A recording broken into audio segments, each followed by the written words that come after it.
Joining us now is former Secretary of State Madeleine Albright. She's chair of the National Democratic Institute and the Albright Stonebridge Group. Madam Secretary, thank you so much for taking time to join us tonight.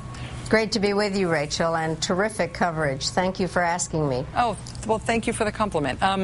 We've had word tonight, the New York Times has reported tonight that the administration is negotiating with Egyptian officials for Mr. Mubarak to step down immediately, handing over power to his vice president for a transitional government. The U.S. government is saying, taking some distance from that New York Times report. But it made me want to ask you, why would another government in this kind of circumstance do what the United States wants in this kind of a negotiation? Well, I think the truth of the matter here is that it's up to the Egyptian people to decide what is going to happen. And I do think that that's a very important point. The administration has been making that point over and over again, is that the Egyptian people are the ones that are speaking. They need to be able to have their voices heard. And, you know, Rachel, there are a number of different ways to go about this. And certainly the way that you've been reporting that the Egyptian government is acting is definitely not the way to get involved in a transition. President Obama has talked about the necessity of a peaceful transition, and we know that there are different methods of doing this. For instance, roundtables or caretaker governments or interim governments that in fact have a set of duties that they need to perform, is lift the emergency measures and prepare for new elections and have an independent electoral commission and monitoring of elections. So we know that there are different ways to do this, and beating people up is not the way to do it. President Obama has been, and Secretary of State Clinton have been very clear that they want a transition to begin now in Egypt, and that they want the government to not use violence to try to hold on to power. Neither of those things is happening. What kind of consequences can the United States insist on, given that Egypt is already not doing what they want? Well, frankly, this is not a story that the United States can control. I mean, this is definitely the Egyptian people, and they are being remarkable. If you think about the way that they protested for a number of days peacefully, really voicing their views, I think your introductory comments about how one thing affects another, clearly they were influenced by what was going on in Tunisia, but each of the countries is a bit different. There are different circumstances, and again, you pointed that out, that we need to understand fully what is happening in each one. And here, the Egyptian people, huge numbers of young people who have felt that they didn't have any dignity, didn't have the capability of speaking, were not having any part of any economic miracle, are the ones that are out there. And one hopes that the violence can go away and that there can be a peaceful way of demonstrating that the Egyptian government will react to positively. If the violence continues to get worse, I'm thinking specifically about the large-scale protests that are expected just a few hours from now, Friday after prayers in Cairo. If the bloodshed gets worse, what are the international community's options to try to stop another Tiananmen Square, to try to stop large-scale state violence against citizens?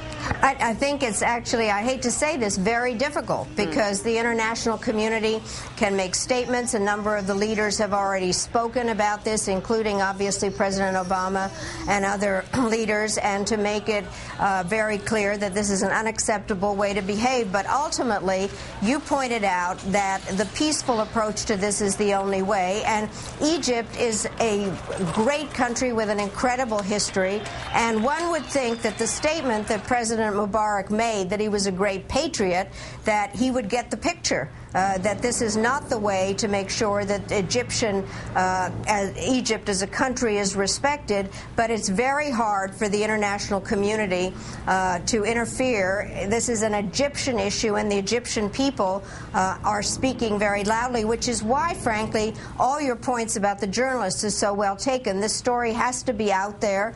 An awful lot is happening through the social networks, but the journalists play a very important role, and our government has said that it's unacceptable for journalists to be beaten up, and you are all very much a part of this story, and getting the story out is very important.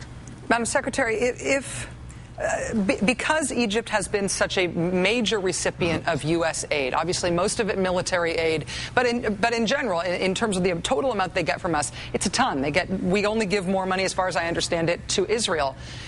if there is a new Egyptian government, is it feasible that the U.S. could insist on secularism in that new government as a qualification for continued aid and close relations? Well, first of all, I think people need to understand where the aid story begins, and it begins with the Israeli-Egyptian peace deal, Camp David, where, in fact, there was a way saying that Egypt, both Israel and Egypt, would get assistance, and it is very much linked to that. The United States reviews its assistance policies all the time. That is part of what goes on, and there are ways to condition assistance.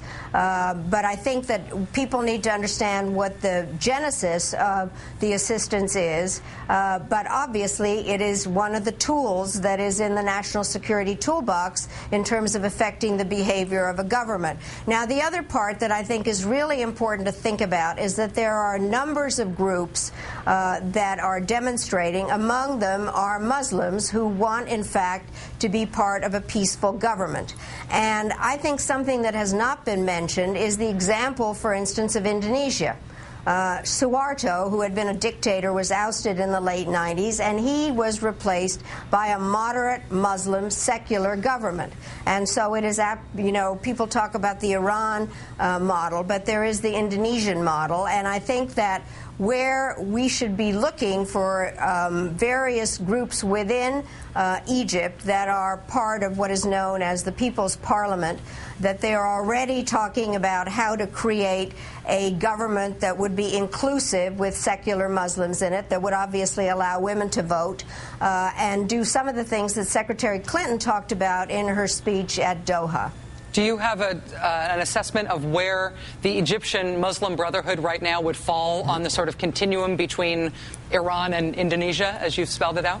Well, they are actually also not a monolithic group. As you mentioned, the Muslim world is not monolithic, and there are those who are willing to give up terrorist or the use of force, and if they are to be members of any government, they would have to, in fact, abide by the rules of using peaceful means to operate. And I think one of the issues here had been is that the Mubarak government, by dividing the political situation, instead of kind of saying the Muslim Brotherhood is illegal, the only choice is the Muslim Brotherhood and violence or us, has made it very difficult for these middle-level groups to operate. You mentioned that I was chairman of the board of the National Democratic Institute.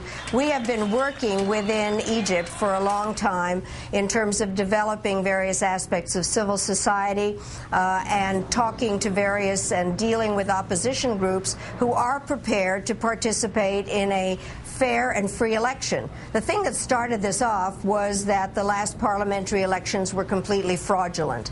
And so whatever mechanism is used has to insist on free and fair elections monitored internationally and having an independent electoral commission. And if Muslim groups, including part of the Muslim Brotherhood, will give up any violent means, then I believe, I said this in a study that I did with Congressman Vin Weber for the Council on Foreign Relations in 2005, that if you give up violent means and are prepared to be part of a secular government, then one has to have an inclusive system that allows various groups to exist.